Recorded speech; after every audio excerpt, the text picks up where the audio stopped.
Hello दोस्तों, कैसे हैं आप लोग। उम्मीद करते हैं कि आप लोग अच्छे होंगे, तंदुरुस्त होंगे, मस्त होंगे, ज़बरदस्त होंगे और आपकी पढ़ाई ज़ोरों शोरों से चल रही होगी। तो दोस्तों, आज का ये वीडियो में जो मैं सिद्ध करने के लिए सवाल को जो सोल्व कराऊंगा वो काफ़ी इम्पोर्टेंट है एग्ज़ाम के लिए। 5 नंबर आपके एग्ज़ाम में ये सवाल से रिलेटेड आएंगे ही आएंगे। तो दोस्तों, आज हम लोग सीखेंगे कि इस तरह के सवाल को कैसे सिद्ध किया जाता है। तो दोस्तों, चलिए वीडियो को स्टार्ट करते हैं। और अगर आपने अभी तक इस वीडियो को लाइक नहीं किया तो यार एक लाइक ज़रूर से कर देना, और चैनल पर नए हो तो चैनल को सब्सक्राइब भी कर दीजिएगा। तो दोस्तों, चलिए वीडियो को स्टार्ट करते हैं। यहाँ पे सवाल कह रहा है कि एक समकोण त्रिभुज के कर्ण का वर्ग शेष दो भुजाओं के वर्गों के योग के बराबर होते हैं। तो यहाँ पे पाइथागोरस चाचा तो हम लोग को फार्मूला दे दिया है, लेकिन पढ़ना आपको पड़ रहा है, मेहनत भी आपको करना पड़ रहा है। तो चलिए पाइथागोरस जो चाचा थे उनका फार्मूला को हम लोग सिद्ध करेंगे, हम भी आड़ा टेढ़ा करने वाले हैं। तो दोस्तों, यहाँ पे हम सबसे पहले एक त्रिभुज ड्रॉ कर लेते हैं। यहाँ पे एक त्रिभुज ड्रॉ कर लिए। अब दोस्तों, आपको पता होगा जो समकोण त्रिभुज होता है उसका एक एंगल होता है हमेशा 90 डिग्री का होता है। तो ये 90 डिग्री है दोस्तों, परपेंडिकुलर है यहाँ पे। अब दोस्तों, यहाँ पे इसका नामकरण कर देते हैं। तो इसका नामकरण आप कुछ भी कर दीजिए। यहाँ मान लेते हैं इसको ए, इसे बी मान लेते हैं और इसको सी मान लेते हैं। यहाँ तक आपको समझ में आ गया। अब दोस्तों, आपको ये भी पता होगा ये जो बड़ी भुजा होती है वो हमेशा कर्ण होती है, और शेष दो भुजा या तो ये लंब या तो ये आधार या तो ये लंब ये आधार ये होती है। यहाँ तक तो सबको पता है। अब दोस्तों, करना क्या है, यहाँ पे हमको लिखना है, यहाँ पे हमको लिखना है कि दिया गया त्रिभुज ए बी सी में जो बी कोण है ना, यानी कि एंगल बी जो है वो समकोण है, यानी कि 90 डिग्री है। यहाँ तक आपको समझ में आ गया।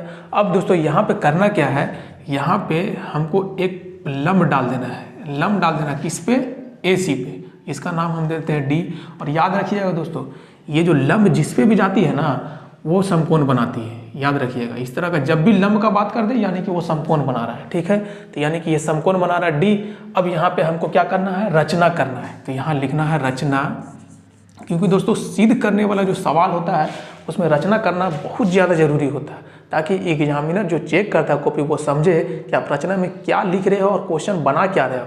तो दोस्तों, यहाँ पे रचना लिखते हैं। अब यहाँ पे करते हैं जो बी डी लंब डाला है, तो यहाँ लिख देते हैं बी डी जो लंब है ए सी पे है। ठीक है, अब समझ होंगे ये जो सिंबल आपको देख रहा है ना, ये लंब का सिंबल है। ठीक है, ये समझ जाइएगा, क्योंकि दोस्तों जैसे यहाँ पे हम इसको ए सी मान लेते हैं। ठीक है, इसको ऐसे कर दिए हम, ये जो लंब डाला यानी कि डी, यही तो लंब है। तो यहाँ लंब जब करेंगे तो ये भी 90 होगा, ये भी 90 होगा। ठीक है, यानी कि दोनों तरफ समकोण बनेगा। यहाँ तक आप समझ चुके होंगे। अब आपको क्या करना है, अब आपको यहाँ पे दिख रहा है, आपको दिख रहा है ये एक त्रिभुज बन गया, ये भी एक त्रिभुज बन गया, ये बड़का वाला जो है वो भी एक त्रिभुज बन गया, यानी कि यहाँ पे 3-3 को त्रिभुज बन गया दोस्तों। अब यहाँ पे क्या करना है, सबसे पहले हमको बड़ा वाला जो त्रिभुज है उसको और ये छोटा वाला त्रिभुज को हमको कंपेयर करना है, यानी कि दोनों को समरूपता में दिखाना है। तो अब दोस्तों, यहाँ ए बी सी सबसे पहले हम बना लेते हैं। तो यहाँ एक त्रिभुज हम बना देते हैं अलग अलग। ठीक है, तो ए बी सी, और इसको हम बाहर निकाल के बनाते हैं, क्योंकि दोस्तों यहाँ बी लिए, क्योंकि ये बड़ा वाला है। ठीक है, अब छोटका वाला देखिए यहाँ है दोस्तों। ठीक है, यहाँ पे हम लिख सकते हैं, एक तो ए लिखेंगे यानी कि ए बी सी लेंगे, और एक तो ए डी बी लेंगे। तो ए हो गया, और डी देखिए समकोण है तो समकोण यहाँ पे है, तो डी यहाँ पे हम करेंगे। ठीक है, आप लोग समझ चुके हैं कि हम यहाँ डी क्यों किए, क्योंकि यहाँ देखिए समकोण है। तो यहाँ पे ए बी सी में बी समकोण था तो बी समकोण के जगह में लिए, और यहाँ पे ए डी बी में डी समकोण है तो डी समकोण के जगह में ले लिए। ठीक है, आप समझ चुके होंगे हम क्या बोलना चाह रहे हैं। और यहाँ पे ए डी और यहाँ बी लिखना है। अब देखिए यहाँ पे आपको समझ रहे हैं, यहाँ पे देखिए ये बराबर है, देखिए ये भी बराबर है, और ए सी बराबर हो गया ए बी का। अब हमको क्या करना है, यहाँ क्या लिखना है, यहाँ लिखना है सिद्ध करना है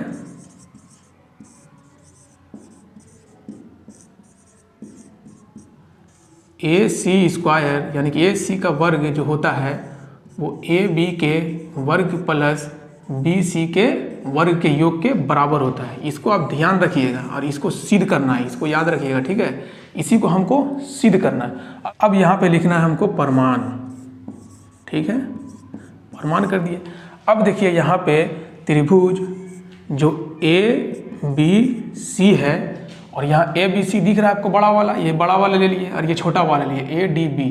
तो यहाँ लिखना है ABC एवं ADB में, ठीक है, में भी लिख सकते हैं, नहीं भी लिख सकते हैं। अब दोस्तों यहाँ पे क्या है, याद रखिएगा, ये जो कोण B है और कोण D है ये 90 यानी कि समकोण है, तो यहाँ लिख देना है कोण B बराबर कोण D समकोण यानी कि 90 डिग्री है। और अब यहाँ पे आपको ध्यान देना है, यहाँ पे देखिए ABC में A आ रहा है यानी कि 90 डिग्री से जो छोटा है, ठीक है, और ADB में भी A आ रहा है यानी कि दोनों कॉमन आ रहा है A, यानी कि अब बोलेगा सर C कहाँ नहीं आ रहा, तो दोस्तों ABC में C तो आ रहा है लेकिन ADB में C आ रहा है कहीं पे नहीं है ना, इसलिए A जो है ना वो उभयनिष्ठ हो गया। तो यहाँ लिखना है क्योंकि A बराबर कोण A ये जो है क्या, उभयनिष्ठ। यहाँ पे जैसे जैसे लिख रहे दोस्तों ऐसे आपको सिद्ध करना हुआ, ठीक है, ये हो गया उभयनिष्ठ है।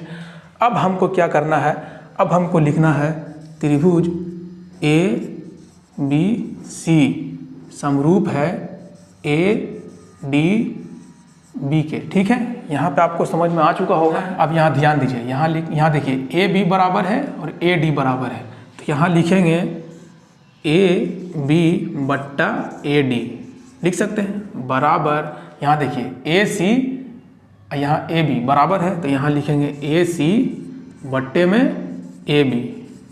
यहाँ पे हम बराबर का चिन्ह दे सकते हैं, यहाँ भी दे सकते हैं लेकिन यहाँ दिखेगा नहीं। अब दोस्तों यहाँ इसको आड़ा टेढ़ा हमको गुना करना है, तो यहाँ AB से गुना करेंगे और AB में तो AB स्क्वायर हो जाएगा। बोलोगे हाँ सर जी, बराबर यहाँ पे इसको इससे गुना करेंगे तो क्या हो जाएगा, AD गुने AC। अब क्या करना है, इसको हमको समीकरण 1 मान लेना है। यहाँ तक हो गया। अब दोस्तों इसको स्क्रीनशॉट कर लीजिए आप, मैं इसे मिटाने वाला हूँ। अब दोस्तों यहाँ पे आपको लिखना है पुनः,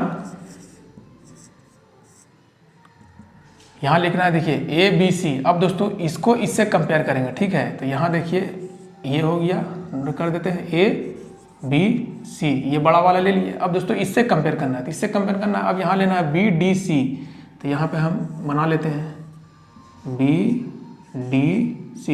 अब दोस्तों ये भी समकोण, ये भी समकोण, दोनों हो गया बराबर।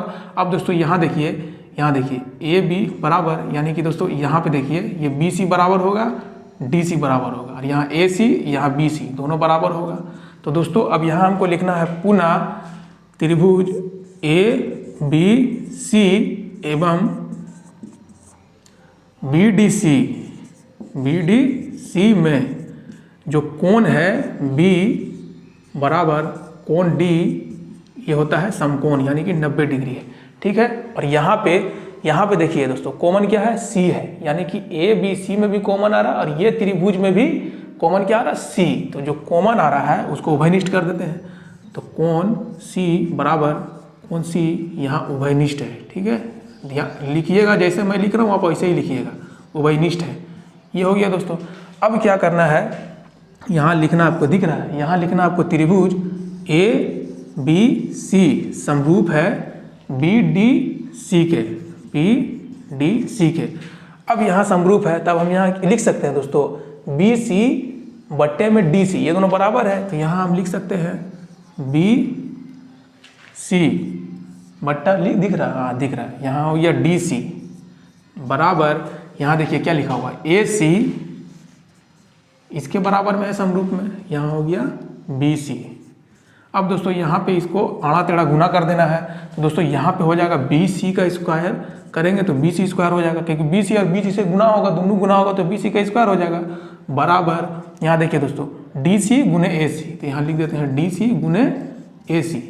इसको समीकरण 2 मान लेते हैं। यहाँ तक हो गया दोस्तों, ये समीकरण 2 हो गया दोस्तों। अब दोस्तों नीचे यहाँ तक दिख रहा है, नहीं दिख रहा है, इसको थोड़ा नीचे कर लेते हैं। अब दोस्तों यहाँ पे क्या करना है, समीकरण 1 लिखना है, समीकरण 1 एवं 2 को जोड़ने पर, यानी कि 2 में समीकरण 2 को जोड़ने पर, ठीक है, समीकरण 1 और समीकरण 2 को हम जोड़ देते हैं। तो यहाँ लिख दीजिएगा समीकरण 1 एवं समीकरण 2, ठीक है।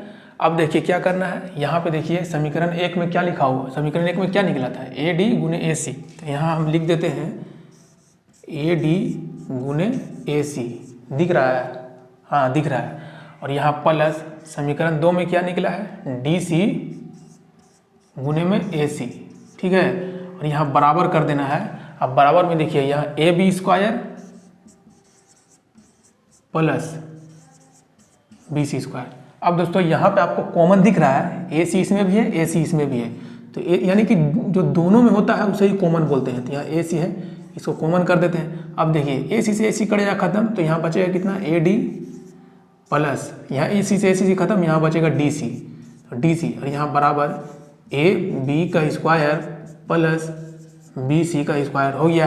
अब दोस्तों यहाँ पे आपको कुछ दिख रहा है, AD प्लस DC, यहाँ देखिए क्या लिखा हुआ है, ठीक है, यहाँ देखिए AD फिर प्लस में DC, यानी कि ये इसको हम पूरा AC बोल सकते हैं। बोलेगा हाँ सर जी बिल्कुल बोल सकते हैं, क्योंकि दोस्तों AD यहाँ तक है और DC इसको जोड़िएगा तो पूरा AC नहीं होगा। तो इसको हम क्या लिख सकते हैं, इसको हम दिख रहा, हाँ दिख रहा, तो इसको यहाँ लिख सकते हैं, यहाँ AC, इसको पूरा हम लिख सकते हैं AC, क्योंकि दोस्तों यहाँ AD और DC, तो इसको हम पूरा AC लिख सकते हैं। तो AC गुने AC बराबर में क्या है, AB² प्लस BC² दिख रहा, यहाँ तक बिल्कुल दिख रहा।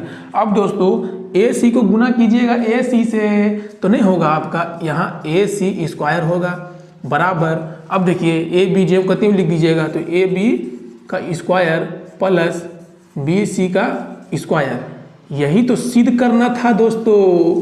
तो चलिए अब आप लोग का मिशन कंप्लीट हो गया। यहाँ पे देखिए सिद्ध हो गया AC² बराबर AB² प्लस BC²। देखिए यहाँ पे यही तो सिद्ध करना था, यानी कि सिद्ध हो गया। पाइथागोरस चाचा का फार्मूला को हम लोग सिद्ध करके दिखा दिए हैं।